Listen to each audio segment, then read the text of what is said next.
ఒక పక్క తెలంగాణలో రాజకీయాలు ఈ రకంగా రంజుగా ఉంటే ఏపీలో కూడా రణరంగాన్ని తలపిస్తున్నాయనటంలో ఎటువంటి సందేహం లేదు. మరి ఏపీలో రాజకీయాలు ఏ రకంగా ఉన్నాయి, ఏ రాజకీయ పార్టీ కూటమికి ఎడ్జ్ ఉందా, లేదంటే వైసీపీ పార్టీ మరోసారి ప్రభుత్వాన్ని స్థాపించే అవకాశం ఉందా, అసలు అక్కడ పరిస్థితులు ఎలా ఉన్నాయి చెప్పడానికి మనతో వేలుపూరి శ్రీనివాస్ గారు ఫోన్ లైన్ అందుబాటులో ఉన్నారు. ఆయనతో మాట్లాడదాం. శ్రీనివాస్ గారు, గుడ్ ఆఫ్టర్నూన్ అండి. నమస్తే అండి. శ్రీనివాస్ గారు, ఏపీలో రాజకీయాలు ఎలా ఉన్నాయి? మరి కొన్ని గంటల్లో 5 గంటల కల్లా ప్రచారాల హోరు అయితే అన్ని కూడా ముగింపు దశకు చేరుకొని ఉన్నాయి. మరి ఏ రాజకీయ పార్టీకి ప్రజలు పట్టకట్టబోతున్నారంటే మీరేం చెప్తారు? ఆంధ్రప్రదేశ్ లో మహాయుద్ధం జరుగుతుంది. హలో, వినపడుతుంది సార్, చెప్పండి, ప్లీజ్ కంటిన్యూ. ఆంధ్రప్రదేశ్ లో మహాయుద్ధం జరుగుతుంది. అధికార పార్టీ ఒక 10,000 కోట్లు ఖర్చు పెడుతుంది. రియల్ ఎస్టేట్, ఫార్మా కంపెనీల అధినేతలతో అందరితో కూడా కలిపి. అంటే భారతదేశంలో ఇంతవరకు ఆంధ్రప్రదేశ్ లో కాస్ట్ ఎలక్షన్ ఇదే అన్నమాట.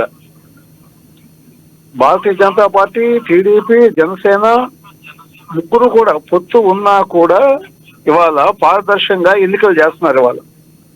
కానీ అనేక చోట్ల దాడులు చేయటము, ఇంకా పోలీసు అధికార పార్టీకి తొత్తులుగానే కనపడుతున్నారు. మనం చూస్తున్నాం. అంటే ఏదేమైనా ప్రజాస్వామ్యాన్ని కాపాడుకోవాలంటే రౌడీ రాజ్యాన్ని అంతం చేయాల్సినటువంటి బాధ్యత అయితే మటుకు ప్రజలకు ఉంది, ఓటర్స్కి ఉంది. కానీ ఓటర్స్ కూడా భయభ్రాంతులు గురి చేస్తున్నారు అన్ని చోట్ల, ఒక చోట అని కాదు.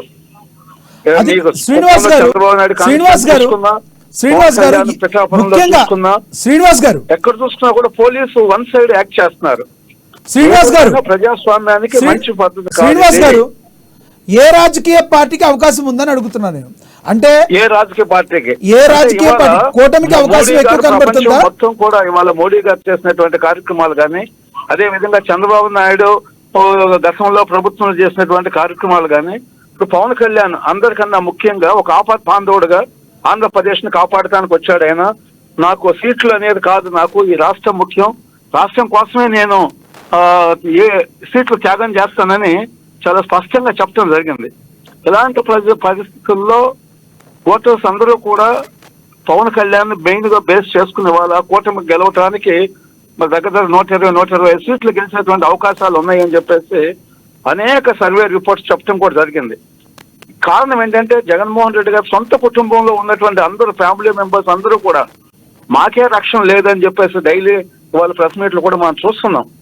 ఎమ్మెల్యేలు, ఎంపీలు, ఐఏఎస్, ఐపీఎస్, చివరికి మీకు ఎలక్షన్ కమిషనర్ కూడా నాకు రక్షణ లేదు. శ్రీనివాస్ గారు, అయితే బలంగా వైసీపీ పార్టీ ఎక్కడైతే విలేజెస్ లో కానీ చాలా బలంగా ఉన్నట్టుగా కూడా కనబడుతుంది మనకి. ముఖ్యంగా రాయలసీమలో కూడా బలంగా ఉన్నట్టుగా కనబడుతుంది. ఎన్ని సీట్ల వరకు సంపాదించే అవకాశం ఉందంటారు వైసీపీ పార్టీ? వైసీపీకి 30 సీట్లు రావటం పక్కా అండి, దాంట్లో వేరే ఆలోచన లేదు. ఎందుకంటే జగన్మోహన్ రెడ్డి గారు పరిపాలన టోటల్ గా ఫెయిల్యూర్ అవుతుంది కాబట్టి ఎక్కడా కూడా ప్రజలు ఏదైనా కూడా ముందు లా అండ్ ఆర్డర్ చూసుకుంటారు. ఎప్పుడైతే లా అండ్ ఆర్డర్ ఫెయిల్ అయిందో ప్రజల ముందు రక్షణ 33,000 మంది మహిళలు ఇవాళ మీకు వాళ్ళందరూ కూడా మిస్ అయ్యారంటే ఈ రోజు కూడా జగన్మోహన్ రెడ్డి గారు దాని మీద ఏమైనటువంటి కార్యక్రమం చూస్తలేదో మనం చూస్తున్నాం. అంటే మహిళలకు రక్షణ లేదు. ఏ వర్గాలకి, దళితులు కూడా కిడ్నాపులు చేశారు, డెలివరీ చేశారు, మీరు చూసారు, మీరు దళితులు ఇష్యూస్ కానీ అన్ని వర్గాలు, ముస్లిం. అది కాదు శ్రీనివాస్ గారు, నేను అడిగేది ఇప్పుడు దాని గురించి కాదు. శ్రీనివాస్ గారు, నేను అడిగేది దాని గురించి కాదు. ఏ బేసెస్ లో, ఏ ప్లేసెస్ లో ఎక్కువ సీట్లు ఎవరు గెలిచే అవకాశం ఉంది? కూటమికి కూడా చూస్తుంటే ఈ రోజు వరకు కొన్ని కష్టాలు తప్పేటట్లుగా కనబడతలేదు. ఎందుకంటే కూటమిలో ఓటు ట్రాన్స్ఫర్ ఎంతవరకు జరిగే అవకాశం ఉంది? దీన్ని వైసీపీ పార్టీ ఏమైనా లీడ్ తీసుకునే అవకాశం కనబడుతుందా? కొన్ని సర్వేలు అయితే వైసీపీ పార్టీకి 75 నుంచి 80 సీట్లు వస్తాయని ఘంటాపథంగా చెప్తున్నారు. మీరు ఏ బేసెస్లో 30 సీట్లు వస్తాయని చెప్తున్నారు? ఇవన్నీ కూడా అంటే ఓటర్స్ ఎప్పుడు ఏం కోరుకుంటారంటే ప్రశాంతమైన ఎన్నికలు కోరుకుంటారు. ప్రశాంతమైన ఎన్నికలు జరగటం కష్టం అనేది చాలా స్పష్టంగా తెలిసిన తర్వాత మరి ప్రజలందరూ కూడా ఒక నిర్ణయం తీసుకుంటారు. ఈ 2 రోజుల్లో, ఈ 48 అవర్స్ లోనే చాలా చేంజెస్ అయితే వచ్చినాయి రాజకీయాలు. మన ఏపీ పాలిటిక్స్ మనం అబ్జర్వ్ చేస్తే మనం. ఓకే శ్రీనివాస్ గారు.